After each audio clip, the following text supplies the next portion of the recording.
The winter storm hit Montana with the fury of an angry giant. Snow fell in thick sheets across the prairie, turning the world into a blur of white and gray. The wind howled like a pack of wolves, pushing the temperature down to 20 degrees below zero. On nights like this, most people stayed inside their warm homes, drinking hot coffee and watching the storm through frosted windows. But not everyone had that luxury. 8-year-old Tommy Miller pressed his small body against the brick wall of the old gas station, trying to find shelter from the biting wind.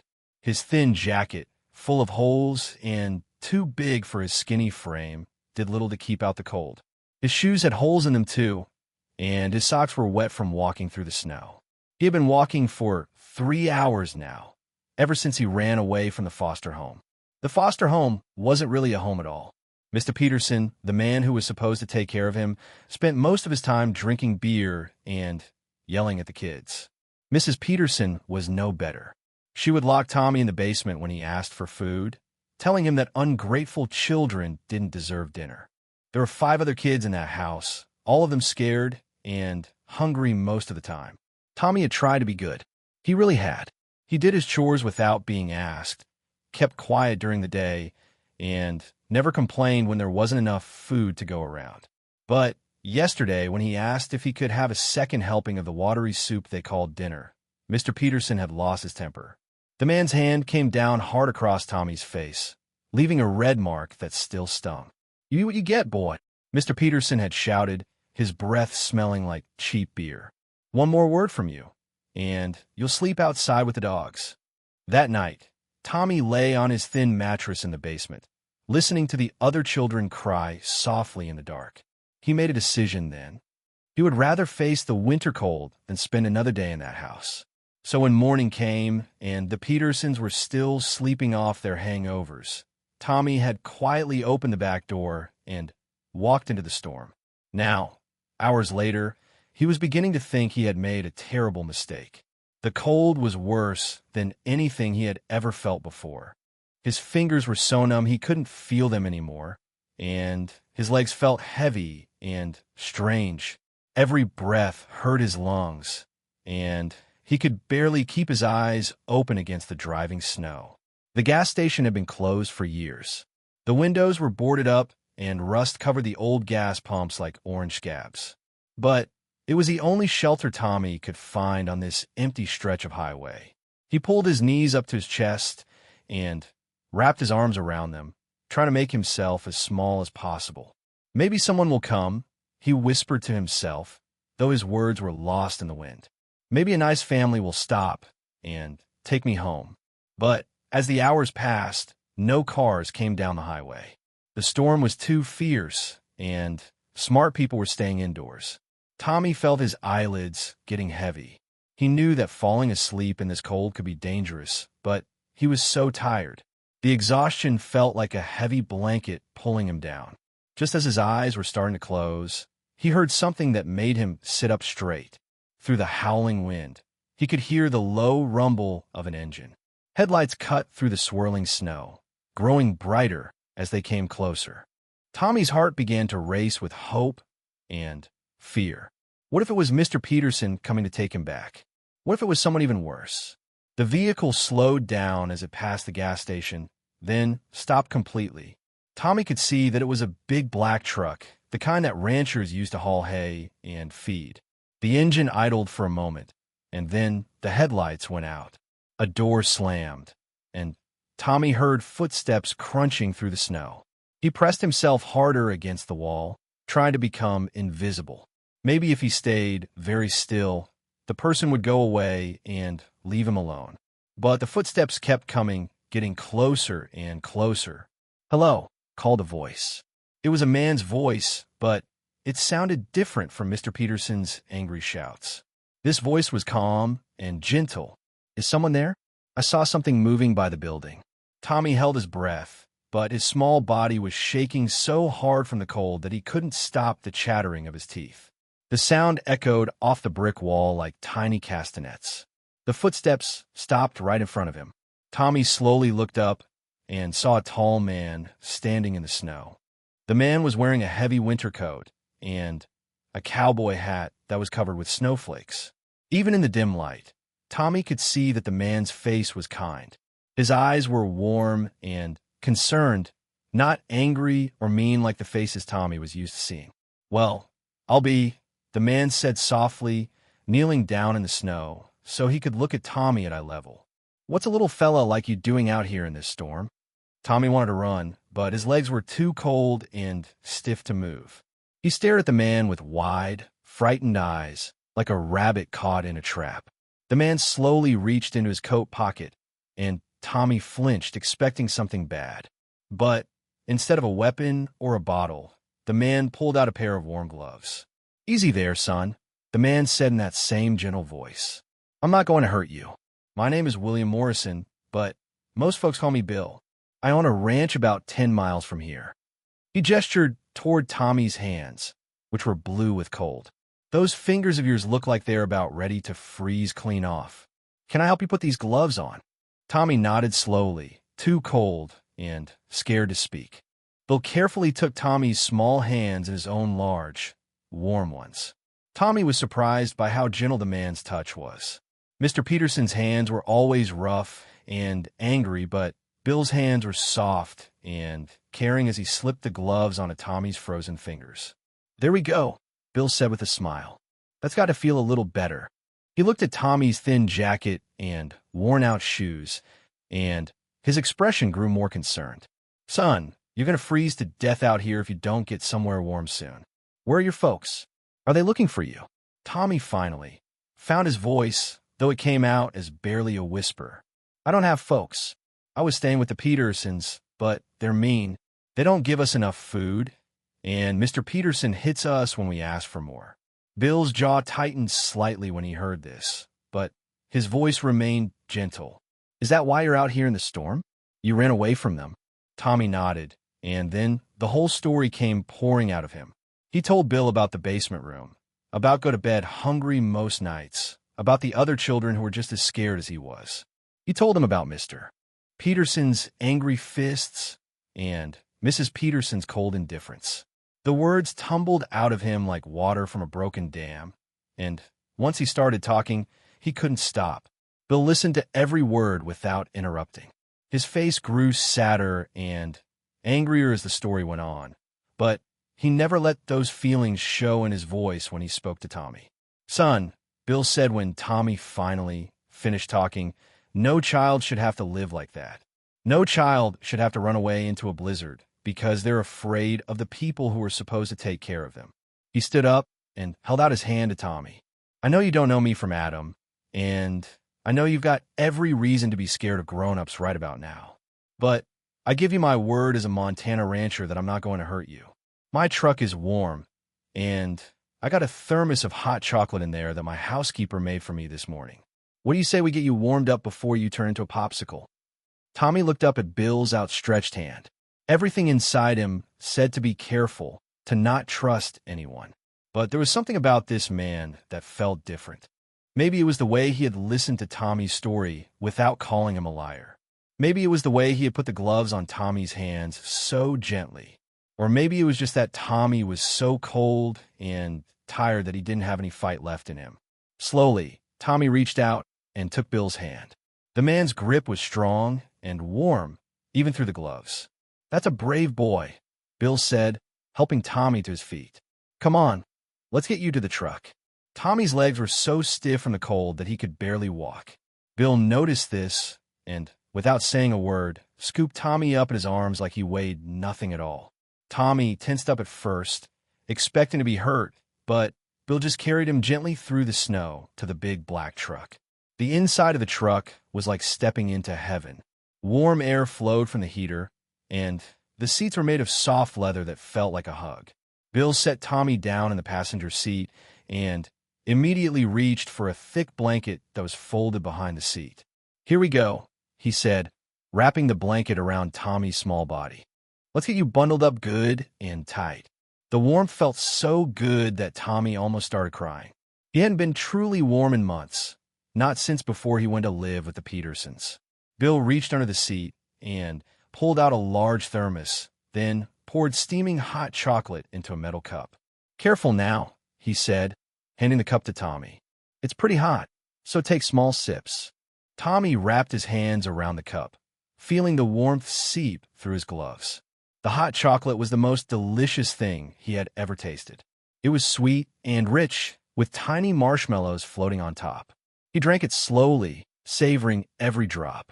Bill started the truck and turned the heater up even higher. He pulled his cell phone out of his pocket and looked at it with a frown.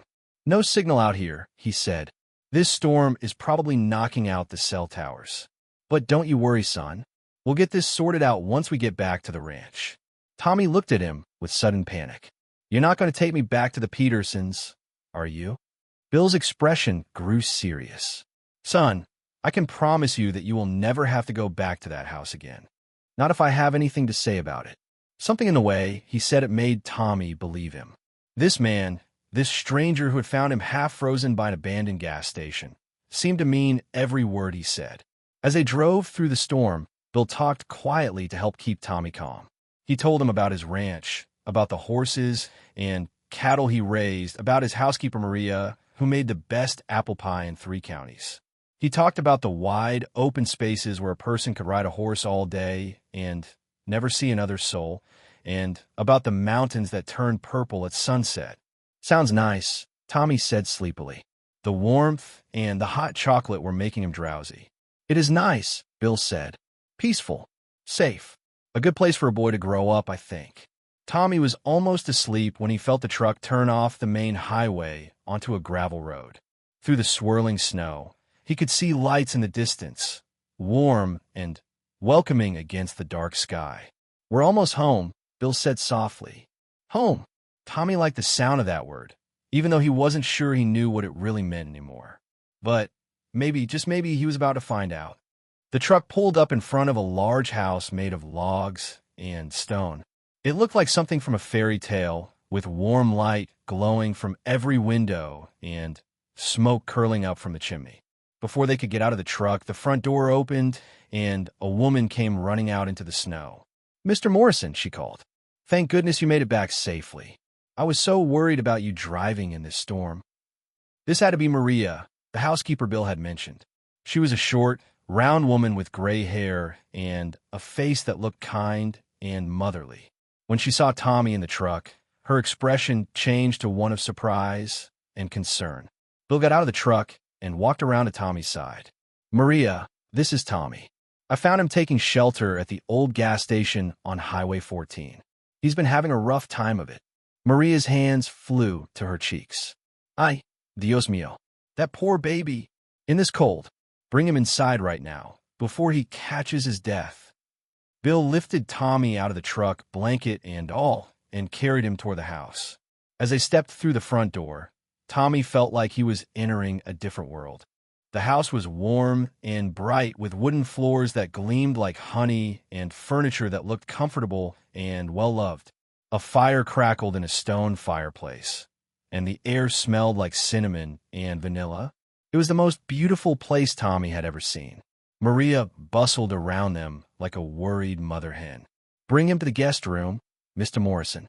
I'll get some warm clothes for him and run a hot bath. Look at this poor child. He's skin and bones. Bill carried Tommy upstairs to a bedroom that was bigger than the entire basement where Tommy had been sleeping at the Petersons' house. The bed was huge and covered with a thick, soft quilt. There was a window that looked out over snow-covered fields and bookshelves filled with more books than Tommy had ever seen in one place. This will be your room for tonight, Bill said, setting Tommy down gently on the bed. Maria's going to help you get cleaned up and find you some warm clothes. Then, we'll get some real food in you. When's the last time you had a proper meal, son? Tommy had to think about it. I don't remember, he said honestly. Bill's face grew sad again, but he just nodded. Well, we'll fix that right quick. Maria's the best cook in Montana. She'll have you fattened up in no time. Maria appeared in the doorway with an armful of clothes and towels. The bath is ready, she announced. Nice and warm, just the way a growing boy needs it. Tommy looked nervously from Bill to Maria. He wasn't used to adults being so kind to him. Part of him kept waiting for the other shoe to drop, for them to suddenly turn mean like all the other adults in his life had. Bill seemed to sense his fear. He knelt down beside the bed, so he was at Tommy's eye level again. "Son," he said quietly, "I know you've been hurt by people who were supposed to take care of you. I know it's hard to trust anyone right now, but I want you to know something important." He looked directly into Tommy's eyes. "You're safe here.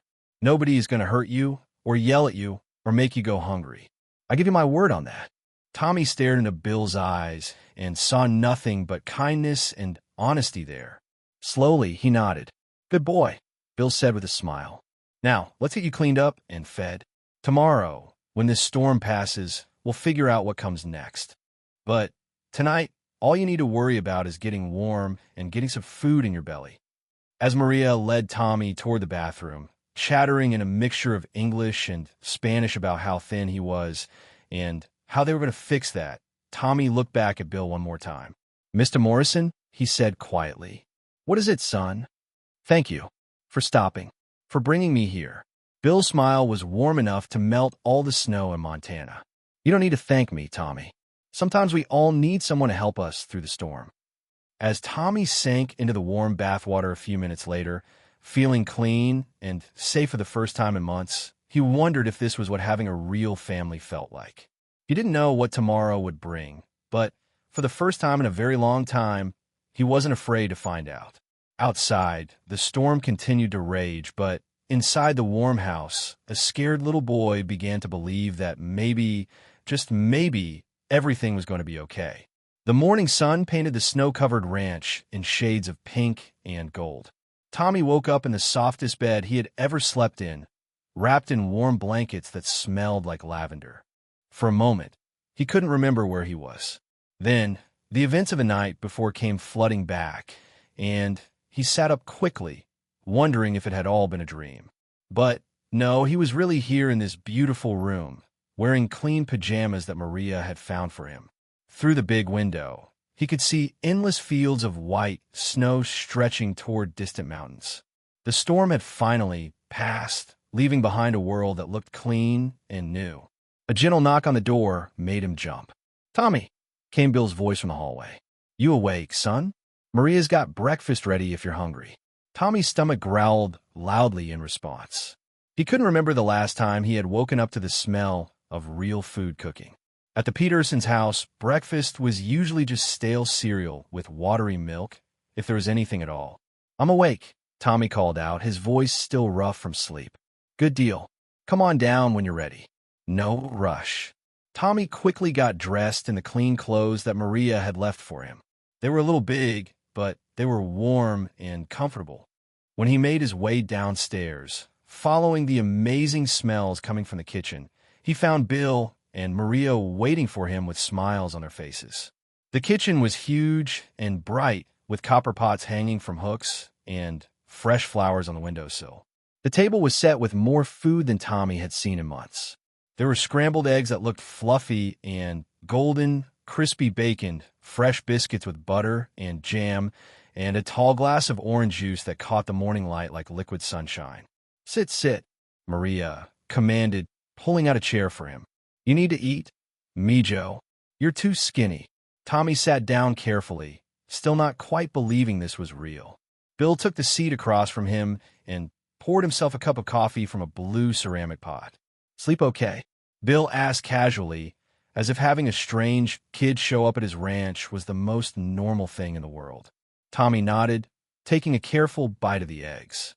They were the most delicious thing he had ever tasted, light and creamy with just a hint of cheese. "Yes, sir. Thank you. Good. That guest room gets plenty of morning sun. I always like that about it." Bill sipped his coffee and watched Tommy eat with satisfaction. "Maria, I think you've outdone yourself this morning. These biscuits are going to spoil us all." Maria beamed with pride as she bustled around the kitchen. "The boy needs good food. Look how skinny he is. We'll fix that, won't we, Tommy?" Tommy was too busy eating to answer, but he nodded enthusiastically. Every bite was better than the last, and for the first time in months, he felt truly full. Not just full of food, but full of something else too. Something warm and safe that he couldn't quite put a name to. When breakfast was finished, Bill leaned back in his chair and grew more serious. Tommy, I need to ask you some questions, son. I know it might be hard to talk about, but we need to figure out what to do next. Tommy's stomach suddenly felt tight with worry. Are you going to send me back? No, Bill said firmly. I told you last night that you're not going back to that house, and I meant it. But we need to contact the authorities, let them know you're safe. And we need to make sure those other kids you told me about are okay, too. Tommy hadn't thought about the other children at the Petersons' house. There was Sarah, who was only 6 and cried herself to sleep every night. There was Marcus, who was 10 and tried to take care of the younger kids when Mr. Peterson was too drunk to notice. There was little Amy, who was so scared she barely spoke at all.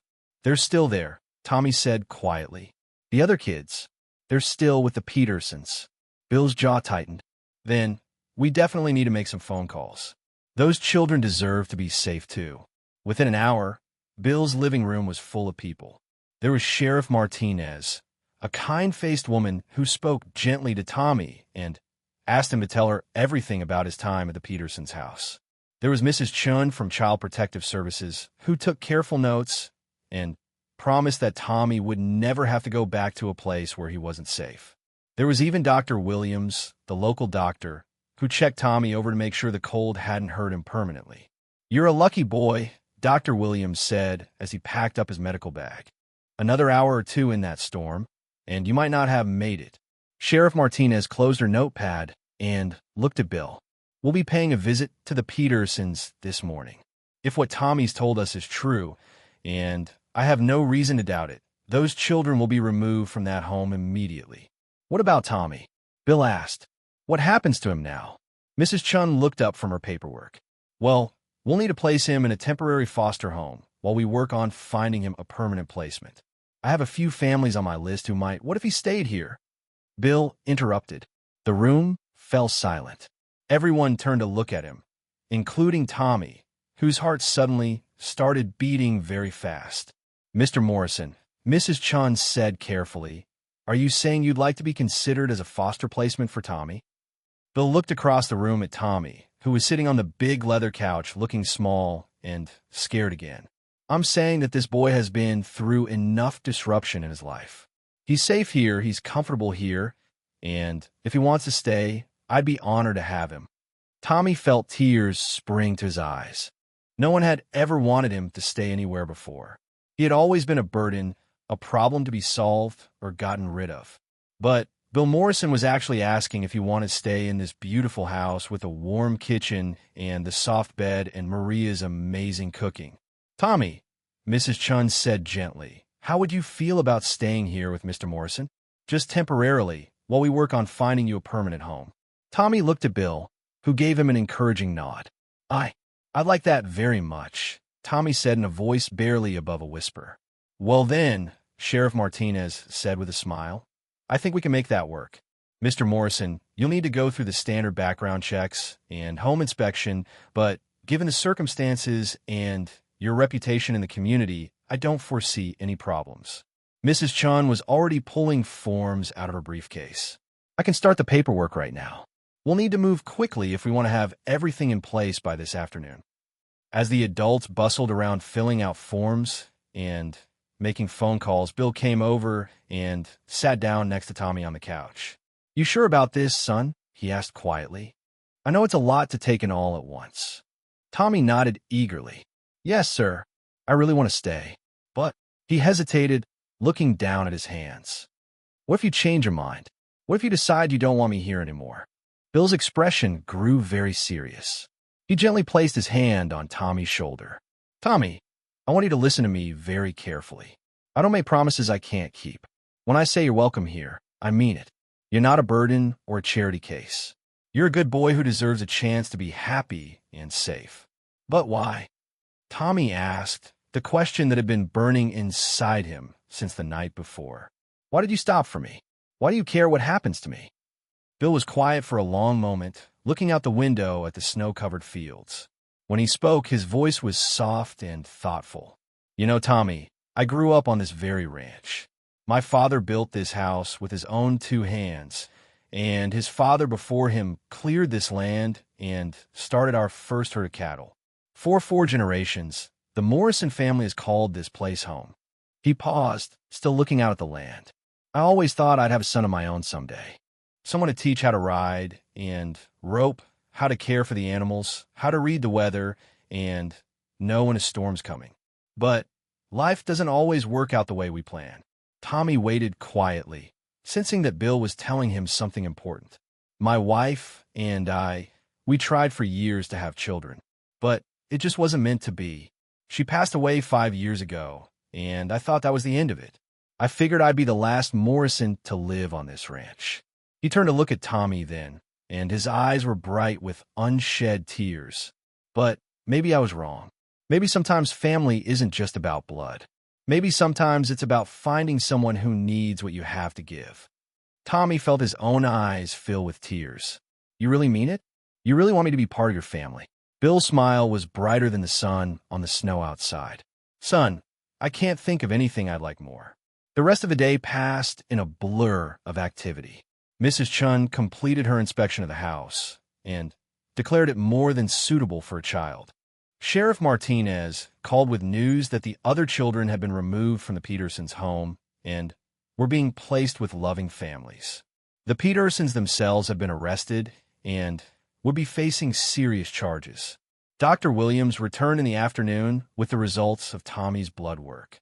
He's malnourished and underweight, he told Bill privately while Tommy was in the kitchen helping Maria make cookies. But nothing that can't be fixed with good food and proper care. He'll need to see a counselor, too. Kids who've been through trauma like this often have nightmares and anxiety. Whatever he needs, Bill said without hesitation. Cost is no object. That evening, as they sat by the fireplace after dinner, Bill showed Tommy photo albums filled with pictures of the ranch through the years. There were black and white photos of his great-grandfather building the first barn, pictures of his grandfather's prize-winning bulls, and color photos of Bill as a young man learning to work the land. This will all be yours someday, Bill said casually, as if he was talking about the weather. The ranch, the house, everything. Every Morrison man needs to learn how to run this place. Tommy looked up from the photo album with wide eyes. You mean it? Really? Of course I mean it. You're a Morrison now, aren't you? Well, you will be once the adoption papers go through. Adoption. Tommy's voice squeaked with excitement. Bill chuckled. Well, we can't have you living here as just a foster child forever, can we? I figure once you've settled in and feel comfortable, we'll make it official. If that's what you want, of course. Tommy threw his arms around Bill's neck, hugging him tighter than he had ever hugged anyone. Yes, I want that more than anything. Bill hugged him back just as tightly. Then, that's what we'll do. Tommy Morrison has a nice ring to it, don't you think? That night, as Tommy lay in his bed looking out at the star-filled sky, he could hardly believe how much his life had changed in just 24 hours. Yesterday, he had been a scared, hungry boy running through a blizzard with nowhere to go. Tonight, he was part of a family, living in a beautiful house with people who cared about him. He thought about the other children who had been rescued from the Petersons' house, and he hoped they were all safe and warm in their new homes. He thought about Bill Morrison, the kind man who had stopped his truck in the middle of a blizzard to help a stranger. And he thought about Maria, who had been treating him like her own grandson since the moment he walked through the door. For the first time in his 8 years of life, Tommy Miller felt like he truly belonged somewhere. And tomorrow, he would start learning what it meant to be Tommy Morrison, son of the Morrison Ranch, heir to 4 generations of Montana ranchers. As sleep finally took him, Tommy smiled into his pillow. He was home at last. 3 months had passed since that snowy night when Bill Morrison found Tommy half frozen by the old gas station. The Montana landscape had transformed from winter white to spring green, and Tommy had transformed too. He had gained 15 pounds thanks to Maria's cooking, and his pale, hollow cheeks now glowed with health. More importantly, the scared look in his eyes had been replaced by something that looked like joy. Every morning, Tommy woke up in his room and had to remind himself that this wasn't a dream. The soft bed, the warm house, the sound of Maria humming in the kitchen as she made breakfast, it was all real. He was really part of the Morrison family now, though the adoption papers were still working their way through the legal system. On this particular morning, Tommy bounded down the stairs 2 at a time, eager to start the day. Bill had promised to teach him how to ride a horse today, something Tommy had been looking forward to for weeks. "Good morning, Mijo," Maria called out as he slid into the kitchen in his sock feet. "Careful on those floors. I just mopped them." "Morning, Maria." Tommy grinned as he took his seat at the kitchen table. "Is Bill already outside?" "See, he's been up since dawn checking on the new calves. He said to tell you to eat a good breakfast before you come out. Riding horses is serious business." Tommy dug into his scrambled eggs and bacon with enthusiasm. Everything Maria cooked was delicious, but today the food tasted even better because of his excitement. He had dreamed of riding horses since he was little, but it had always seemed like something that only happened in movies or books. Through the kitchen window, he could see Bill walking among the cattle in the near pasture. The man moved with the confident ease of someone who had been working the land his entire life. Tommy hoped that someday he would move like that too, like he really belonged in this wide-open space. After breakfast, Tommy ran upstairs to change into the work clothes Bill had bought him. Sturdy jeans, a flannel shirt, and real cowboy boots that made him feel 6 inches taller. He looked at himself in the mirror and grinned. 3 months ago, he had been wearing clothes that were either too big or too small, usually with holes in them. Now he looked like a real ranch kid. When he got to the barn, Bill was already there, leading a gentle-looking brown mare out of her stall. The horse was beautiful, with a glossy coat and intelligent dark eyes that seemed to take in everything around her. "Morning, son," Bill said with a smile. "Ready to meet Buttercup?" Tommy approached the horse carefully, remembering everything Bill had taught him about being calm around animals. "She's beautiful. Is she really going to let me ride her?" "Buttercup's been on this ranch for 12 years," Bill explained, running his hand along the horse's neck. "She's taught more kids how to ride than I can count. She's as gentle as they come, but she's got spirit too, just like someone else I know." Tommy blushed at the compliment. Bill always seemed to know just what to say to make him feel special. For the next hour, Bill taught Tommy how to properly approach a horse, how to brush her coat, how to clean her hooves, and how to put on the saddle and bridle. Tommy listened carefully to every instruction, determined to do everything right. He wanted so badly to make Bill proud. "The most important thing to remember," Bill said as he adjusted the stirrups to fit Tommy's short legs, "is that riding isn't about controlling the horse. It's about working together with her. Buttercup's going to take good care of you, but you need to take good care of her too."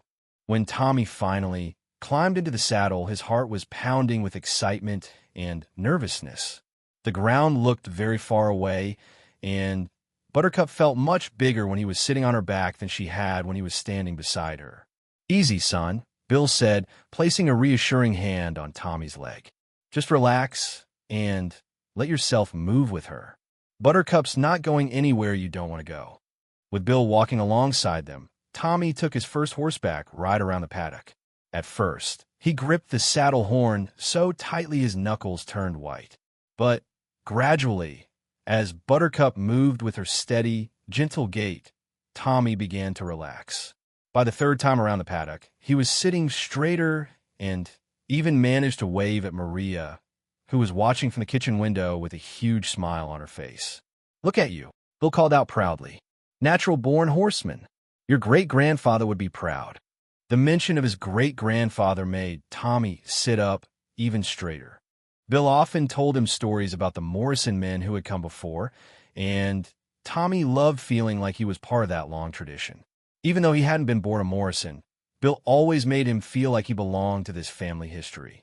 After the riding lesson, they spent the afternoon working together on various ranch chores. Tommy helped Bill fix a section of fence that had been damaged in a recent storm. He learned how to check the water troughs to make sure they were clean and full. He even helped deliver medicine to a cow that had been feeling under the weather. "You're getting good at this ranch work," Bill observed as they walked back to the house for dinner. "Pretty soon, I'll be able to leave you in charge when I go to town." Tommy's chest swelled with pride. 3 months ago, no adult had trusted him with anything important. Now, Bill was talking about leaving him in charge of ranch work. It felt like the greatest compliment in the world. Dinner that evening was a celebration. Maria had made Tommy's favorite meal, her special meatloaf with mashed potatoes and green beans from her garden. As they ate, Tommy told her all about his horseback riding adventure, acting out the parts where Buttercup had trotted faster, and he had almost lost his balance. Me, Joe, you're becoming a real cowboy." Maria laughed, ruffling his hair affectionately. "Soon you'll be helping Mr. Bill with the cattle drives." "Could I really?" Tommy asked Bill with wide eyes. "Well, you'll need a lot more practice first," Bill said with a grin. "But, yeah, I think by next spring you might be ready for your first cattle drive. It's a Morrison family tradition." After dinner, they were settling down in the living room when the phone rang. Bill went to answer it, and Tommy could hear him talking in low, serious tones in the kitchen. When he came back, his expression was thoughtful. "That was Mrs. Chun from Child Services," he said, sitting down heavily in his favorite chair. Tommy felt his stomach drop. He had been having such a perfect day that he had almost forgotten he was still technically a foster child. "Is everything okay? Do I have to leave?" No, nothing like that," Bill said quickly, seeing the fear in Tommy's eyes. "Actually, it's good news. The judge has approved our adoption petition. We can go to court next week to make it official." Tommy stared at him for a moment, hardly daring to believe it. "You mean I'll really be your son? Legally and everything?" "Legally and everything," Bill confirmed with a smile. "Tommy Morrison, son of William Morrison, heir to the Morrison Ranch. How does that sound?" Tommy couldn't speak for a moment. His throat felt tight with emotion, and happy tears were threatening to spill down his cheeks. Finally, he managed to whisper, "It sounds perfect." Bill opened his arms, and Tommy ran to him, throwing himself into the embrace. Maria, who had been listening from the doorway, came over to join the hug, and for a moment, they just held each other tight. "We should celebrate," Maria announced, wiping away tears of her own. "I'll make a special cake, chocolate with vanilla frosting, just like you like it, me, Joe." As Maria bustled off to the kitchen to start baking, Bill and Tommy sat together on the couch. Bill pulled out a small wrapped box from behind a cushion. "I was saving this for after the adoption was final," he said, "but I think now is as good a time as any." Tommy unwrapped the box carefully, his hands shaking with excitement. Inside was a silver belt buckle with intricate engravings of cattle and horses. In the center, it said Morrison Ranch in bold letters. "This belonged to my father," Bill explained, "and his father before him. Every Morrison man gets one when he's old enough to do real ranch work. I'd say 8 years old, and able to ride a horse qualifies." Tommy held the belt buckle like it was made of pure gold. "Thank you," he whispered. "I'll take really good care of it." "I know you will, son. You take good care of everything that matters to you. That's one of the things I admire most about you." That night, as Tommy got ready for bed, he looked at himself in the mirror wearing his new belt buckle. He thought about the scared, hungry boy who had run away into a blizzard 3 months ago. That boy had felt so alone in the world, so unwanted and unloved. Now, looking at his reflection, he saw something completely different. He saw a healthy, happy boy who was loved and wanted and valued. He saw Tommy Morrison, son of a rancher, heir to a proud family tradition. But more than that, he saw a boy who had learned what it meant to be part of a real family. Not just people who happened to live in the same house, but people who genuinely cared about each other, who supported each other, who would do anything to keep each other safe and happy. Bill knocked gently on his door. "Lights out in 5 minutes, cowboy. Big day tomorrow. We're going to start teaching you how to use a lasso." "Okay, Dad," Tommy said, the word feeling natural and right on his tongue. Bill paused in the doorway, and Tommy could see how much that simple word meant to him. "Good night, son. Sweet dreams." "Good night, Dad." As Tommy settled into his comfortable bed, he could hear the gentle sounds of the ranch at night. Cattle lowing softly in the distance, the wind rustling through the trees, the old house settling with familiar creaks and sighs. These were the sounds of home now, the sounds of safety and belonging. He thought about the court hearing next week, when a judge would officially declare him to be Tommy Morrison. It was just a piece of paper, really, but it would make something that was already true in his heart legally true as well. Tommy pulled his warm blankets up to his chin and smiled into the darkness. Tomorrow he would learn to use a lasso. Next spring, he might go on his first cattle drive. Someday, this ranch would be his, and he would teach his own children how to ride horses and care for the land. But tonight, he was just a happy 8-year-old boy who had found his place in the world. He was home, he was loved, and he was safe. And that was more than he had ever dared to dream of during those cold, frightening months when he thought he had nowhere to belong. In the kitchen below, he could hear Maria still working on his celebration cake, humming a gentle Spanish lullaby as she moved around. Down the hall, he could hear Bill getting ready for bed, probably reading one of his ranching magazines before turning in for the night. This was what family sounded like, Tommy realized. Not shouting or anger or fear, but quiet contentment, people taking care of each other in small, everyday ways. This was what love sounded like. With that peaceful thought, Tommy Morrison, soon to be officially Tommy Morrison, drifted off to sleep, dreaming of horses and cattle drives and a future filled with endless possibilities. 2 years had passed since Tommy Morrison's official adoption, and life on the Morrison Ranch had settled into a comfortable rhythm. Tommy, now 10 years old, had grown tall and strong from ranch work and Maria's cooking. His once pale face was now tanned from hours spent outdoors, and he moved with the confident ease of a boy who truly belonged on the land. The adoption ceremony had been one of the happiest days of Tommy's life. Standing in the courthouse with Bill's hand on his shoulder and Maria beaming from the gallery, he had officially become part of the Morrison family. Judge Harrison had smiled as he signed the papers, saying it was one of the most heartwarming cases he had ever handled. But today, Tommy faced a challenge that made him more nervous than he had been in a long time. It was his first day at the local elementary school. Bill had been homeschooling him for the past 2 years, helping him catch up on all the education he had missed during his difficult early childhood. Now that Tommy was reading at grade level and excelling in mathematics, Bill felt it was time for him to experience regular school and make friends his own age. Tommy stood in front of his bedroom mirror, adjusting his new backpack for the 100th time. He was wearing his best jeans, a clean flannel shirt, and his prized cowboy boots. Bill had assured him that he looked fine, but Tommy couldn't shake the feeling that all the other kids would know immediately that he was different. "You ready, son?" Bill called from downstairs. "Don't want to be late on your first day." Tommy took a deep breath and headed downstairs, where he found Bill and Maria waiting for him with encouraging smiles. Maria had packed him a lunch that could feed 3 kids, wrapped in brown paper with his name written in her careful handwriting. "Remember what we talked about?"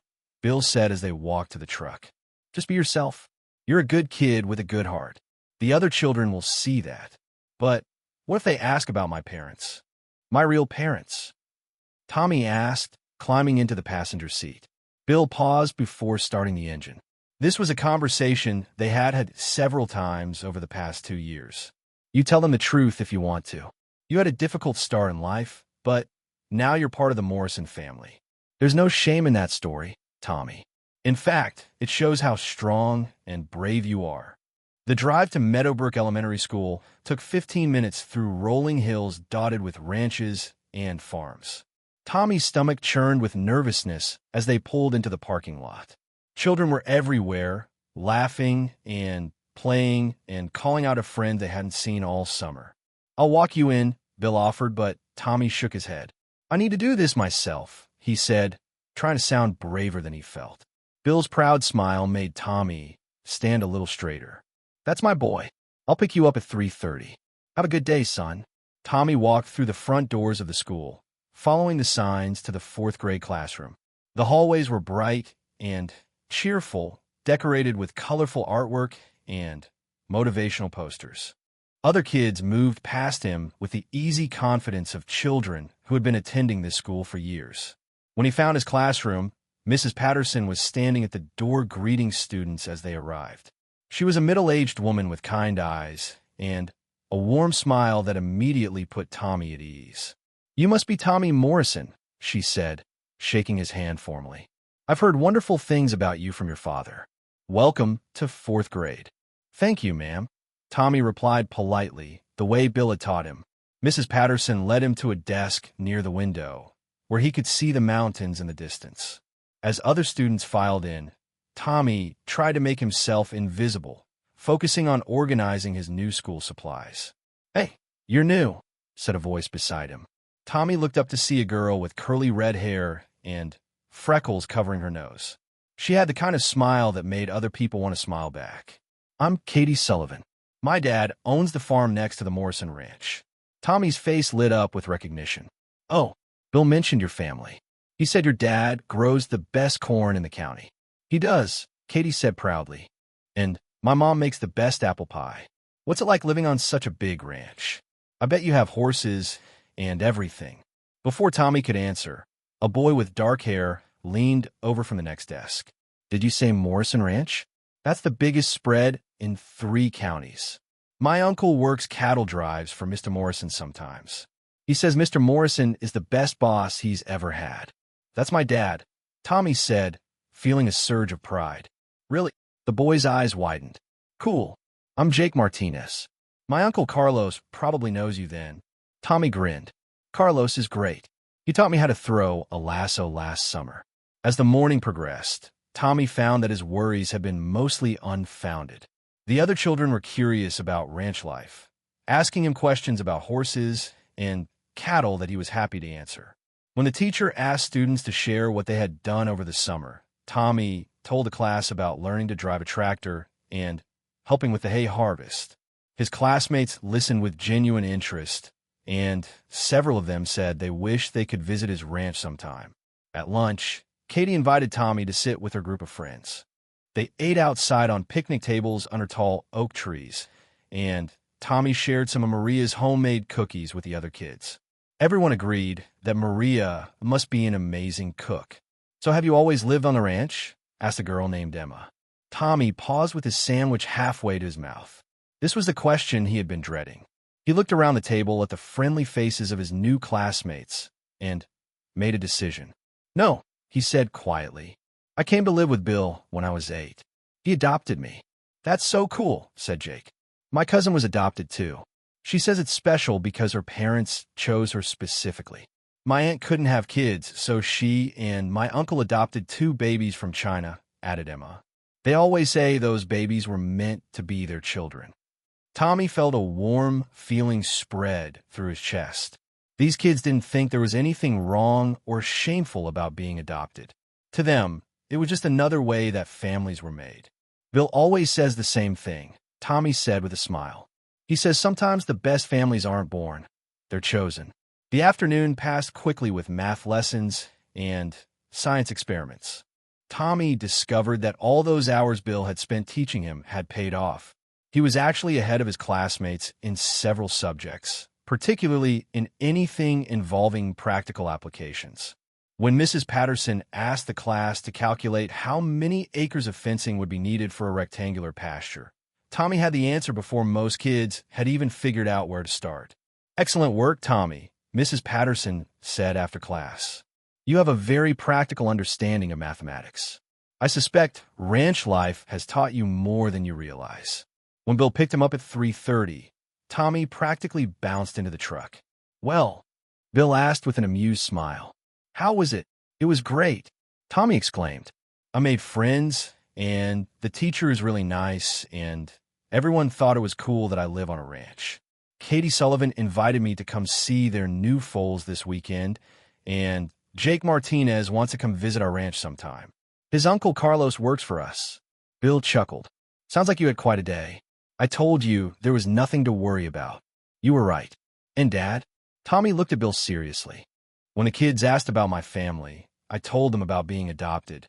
They thought it was cool. They didn't think there was anything wrong with it. That's because there isn't anything wrong with it, son. You're part of our family because we chose each other. That makes our bond even stronger, not weaker." As they drove home through the familiar landscape, Tommy felt a deep sense of contentment. He had been so worried about fitting in, about being different from the other kids.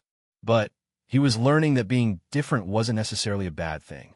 His unique experiences had given him knowledge and maturity that impressed his teachers and classmates. That evening at dinner, Tommy regaled Maria with stories from his first day. She listened with delight as he described his new friends and his teachers, occasionally interrupting with questions or exclamations of pride. "Mijo, you're going to do so well in school," she said, serving him a second helping of her famous enchiladas. "You are smart and kind and hardworking. What more could a teacher want?" After dinner, Tommy and Bill walked out to check on the horses before dark. It was their evening ritual, a quiet time when they often had their best conversations. Buttercup greeted Tommy with a gentle nicker, and he gave her a carrot from his pocket. "Dad," Tommy said as he stroked the horse's neck, "thank you for making me go to school. I was scared, but it turned out okay." "Sometimes the things that scare us the most turn out to be the best things for us," Bill replied. "That's a lesson I learned when I found a certain 8-year-old boy hiding by an old gas station." Tommy laughed. "I wasn't hiding. I was taking shelter from the storm." "Sure you were," Bill said with a grin. "And I suppose you weren't scared at all when I offered to give you a ride in my truck." "Okay, maybe I was a little scared," Tommy admitted. "But you turned out to be the best thing that ever happened to me." They stood in comfortable silence for a moment, watching the sun set behind the mountains. The sky was painted in shades of orange and pink, and the air was warm with the promise of autumn. "Dad," Tommy said thoughtfully, "do you think my birth parents ever wonder what happened to me?" Bill considered the question carefully. It wasn't the first time Tommy had asked about his biological family, and Bill always tried to give honest, thoughtful answers. "I imagine they do," he said finally. "Even parents who can't take care of their children usually love them. Sometimes loving someone means letting them go to a place where they can have a better life." "Do you think they'd be proud of who I've become?" "I think anyone would be proud of who you've become, Tommy.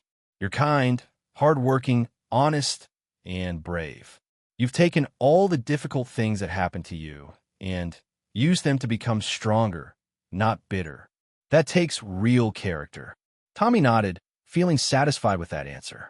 He had learned not to dwell too much on questions that couldn't be answered. His life was good now, and that was what mattered. As they walked back to the house, Tommy's thoughts turned to tomorrow. He would see his new friends again, learn new things, maybe even invite Jake to come visit the ranch over the weekend. The future stretched ahead of him, full of possibilities and adventures. "Dad," he said as they reached the porch steps, "I think I'm going to like school. I think you are too, son. And I think school is going to like you right back." That night, as Tommy did his homework at the kitchen table while Maria hummed and prepared tomorrow's breakfast, he felt completely at peace. He was part of family, part of community, part of something bigger than himself. The scared, lonely boy who had run away into a blizzard 2 years ago seemed like a character from someone else's story. Tommy Morrison was home, and he was exactly where he belonged. 5 years had passed since that first day at Meadowbrook Elementary, and Tommy Morrison was now 15 years old, a sophomore at the regional high school. He had grown into a tall, confident young man who commanded respect both in the classroom and around the ranch. His shoulders were broad from years of physical work, and his hands, though young, showed the calluses of someone who knew honest labor. It was a crisp October morning when the phone call came that would test everything Tommy had learned about strength, family, and what it meant to be a Morrison. Tommy was in the barn, mucking out stalls before school, when he heard Maria's cry from the house. The sound was unlike anything he had ever heard from her, a wail of pure anguish that made his blood run cold. He dropped his pitchfork and ran toward the house, his boots pounding against the hard-packed dirt of the barnyard. He found Maria in the kitchen, collapsed in a chair with the telephone receiver still in her hand. Tears were streaming down her face, and she was speaking rapidly in Spanish, words tumbling over each other too fast for Tommy to follow. "Maria, what's wrong?" he asked, kneeling beside her chair and gently taking the phone from her trembling hand. "Yes, Mr. Bill," she managed to say through her tears. "The hospital, there was an accident." Tommy's world tilted on its axis. Bill had left early that morning to drive to the county seat for a cattle auction. The roads had been slick with morning frost, but Bill was an experienced driver who had made that trip hundreds of times. "What kind of accident?" Tommy asked, trying to keep his voice calm even though his heart was hammering against his ribs. "The truck, it slid off the road near Miller's Creek," Maria sobbed. "They say he's hurt very bad, Mijo. They took him to the big hospital in Billings." Tommy felt like he couldn't breathe. Bill was more than his father. He was his anchor, his guide, the steady presence that had made everything else in Tommy's life possible. The thought of losing him was unimaginable. "We have to go to him," Tommy said, standing up with sudden determination. "Right now." Maria nodded, wiping her eyes with her apron. "Si, we must go. But the hospital, it's 3 hours away, and I don't drive on the highway, Mijo. My eyes, they're not so good anymore." Tommy looked at her tear-stained face and made a decision that would have terrified him just a few years earlier. "I'll drive," he said firmly. "But, Tommy, you only have your learner's permit. You're not supposed to drive alone, and certainly not so far." "Bill needs us," Tommy said simply. "I've been driving around the ranch for years. I can handle the highway." Within 20 minutes, they were in Bill's pickup truck, heading east toward Billings. Tommy gripped the steering wheel tightly, his knuckles white with concentration. He had indeed been driving ranch vehicles since he was 12, but this was different. The weight of responsibility felt enormous. Maria sat beside him, clutching her rosary and murmuring prayers in Spanish. Every few minutes, she would reach over and squeeze Tommy's arm, as if reassuring herself that he was really there, really taking charge of this terrible situation. "Tell me what the hospital said again," Tommy asked as they merged onto the interstate. Talking helped calm his nerves and kept his mind focused on the road instead of on the worst-case scenarios that kept trying to crowd into his thoughts. "They said he was unconscious when the ambulance found him," Maria repeated, her voice shaking. "Something about head trauma and internal bleeding. The doctor, she said the next 24 hours would be critical." Tommy pressed a little harder on the accelerator. The truck was older but well-maintained, and it responded smoothly to his commands. He had learned to drive from Bill himself, who had always emphasized safety and control over speed. But today, Tommy allowed himself to push the limits just a little.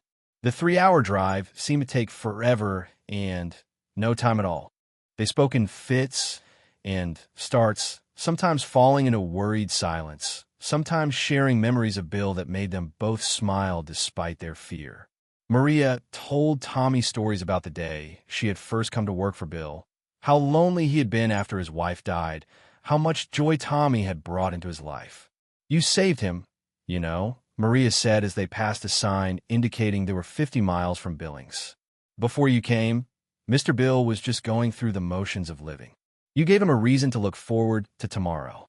"He saved me," Tommy replied quietly. "I don't know where I'd be if he hadn't stopped that night." "Probably dead in that storm," Maria said bluntly, then crossed herself.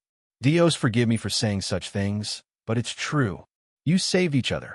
St. Mary's Hospital was a sprawling complex of white buildings that seemed to stretch forever. Tommy had never seen a hospital so big. He found a parking space near the emergency entrance and helped Maria out of the truck. His hands were shaking now, partly from the long drive and partly from fear of what they might find inside. The emergency room was a chaos of activity. Nurses in colorful scrubs hurried past, their soft-soled shoes squeaking against the polished floors. The smell of disinfectant was overwhelming, and the fluorescent lights seemed harsh after the natural sunlight outside.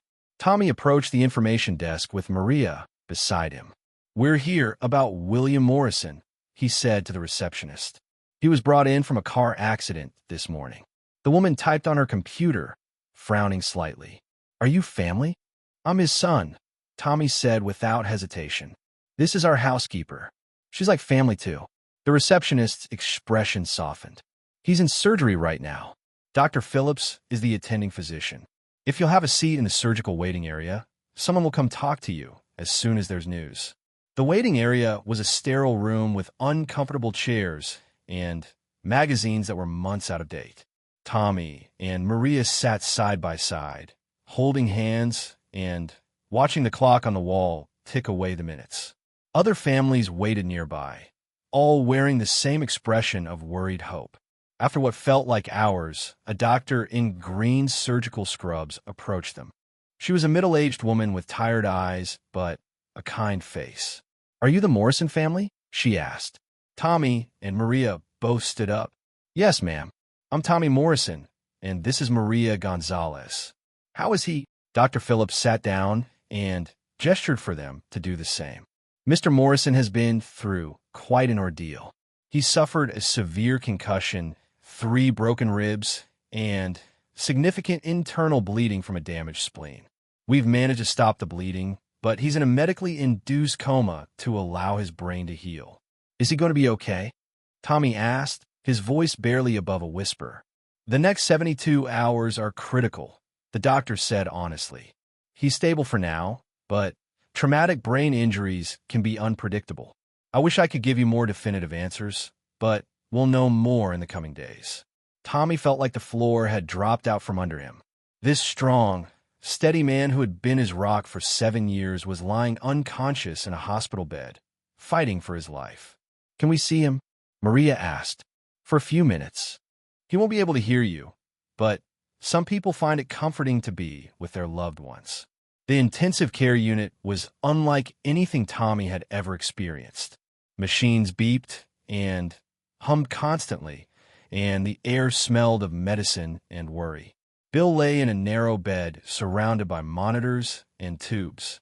His face was pale and bruised, and he looked smaller somehow, diminished in a way that broke Tommy's heart.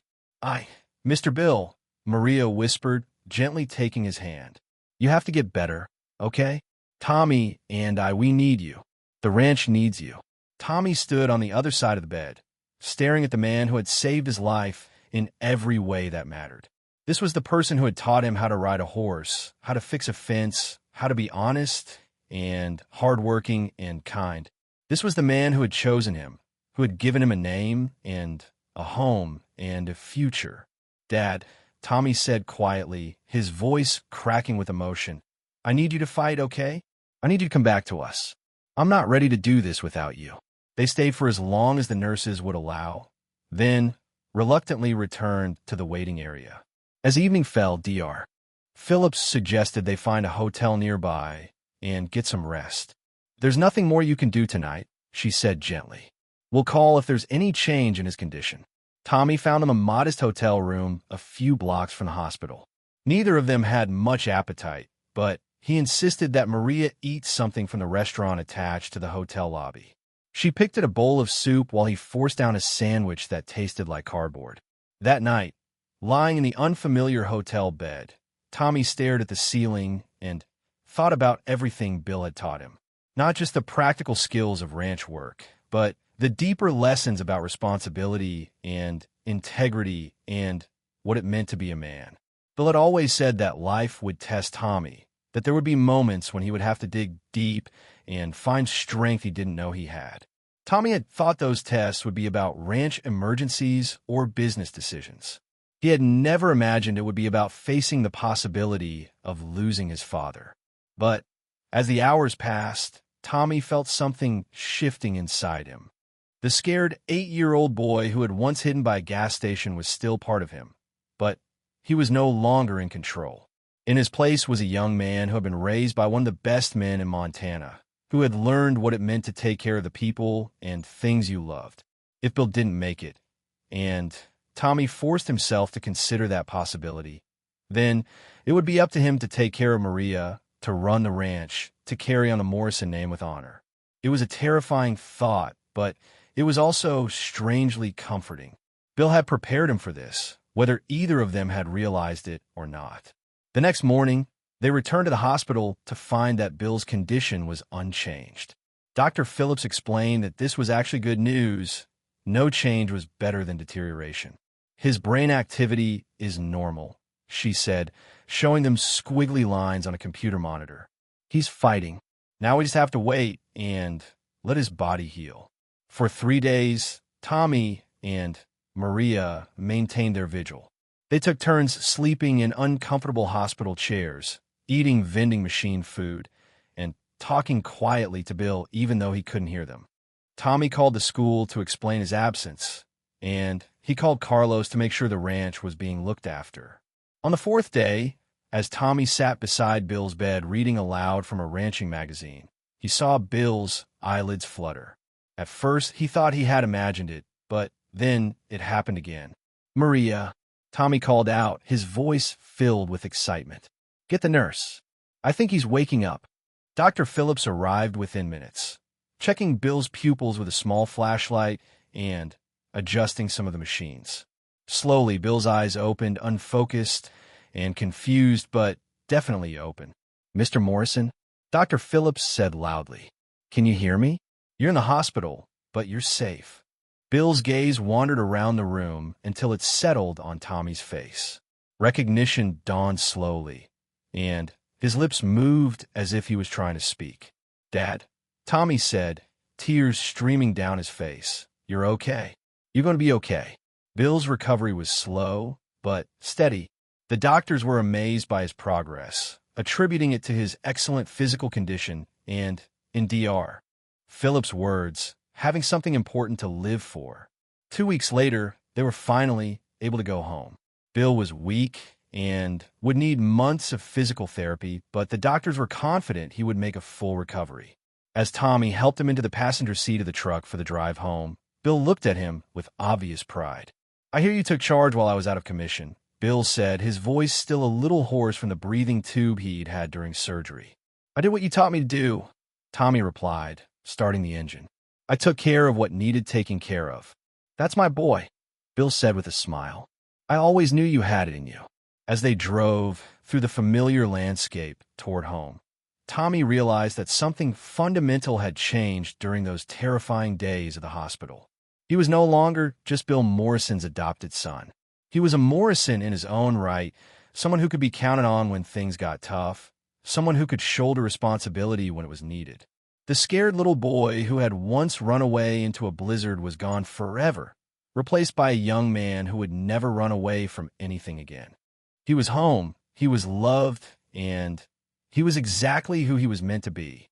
And that night, as he checked on the horses and made sure all the gates were locked, Tommy Morrison knew that he was ready for whatever life might bring next. He had learned the most important lesson of all, that home wasn't a place you found, but a place you helped to build one day at a time with the people who mattered most.